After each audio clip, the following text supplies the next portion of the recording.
అందరికీ నమస్కారం. మన కథలో ఛానల్ కి స్వాగతం.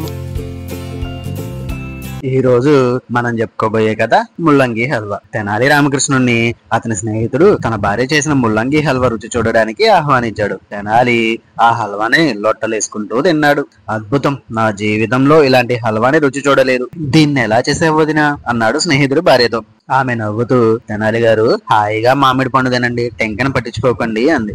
ఆమె భర్త, మిత్రమా, ఇది ఒక ప్రత్యేకమైన వంటక విధానం, చాలా కొద్ది మంది మాత్రమే దీన్ని చేయగలరు అన్నాడు. తెనాలి ఇంటికి వెళ్లి తన భార్యతో, నీకు ముల్లంగి హల్వా చేయడం వచ్చా అని అడిగాడు. ఆమె ఆశ్చర్యంతో, ఏమిటి ముల్లంగితో హల్వానా?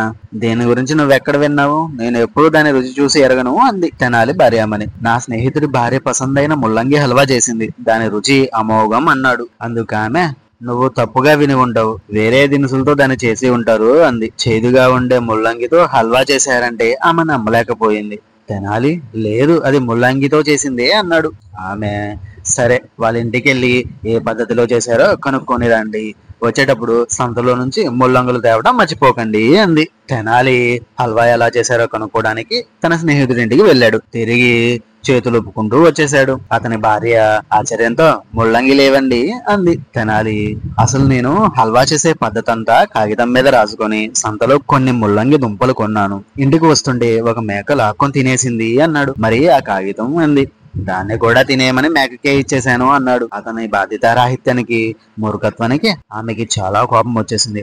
తెనాలి ఆమెను శాంతపరచాలని, నా ప్రియ భార్యమని మేక ముల్లంగులను లాక్కున్నప్పుడు దాన్ని చేసే పద్ధతి నా దగ్గర ఉండి ప్రయోజనం ఏమిటని అనుకున్నాను, కాబట్టి ఆకలితో ఉన్న ఆ మేకకు ఆ కాగితాన్ని తినమని ఇచ్చేశాను అన్నాడు. అతను చేసిన ఆ తొందర పనికి ఆమె మాట్లాడకుండా వెళ్ళిపోయింది.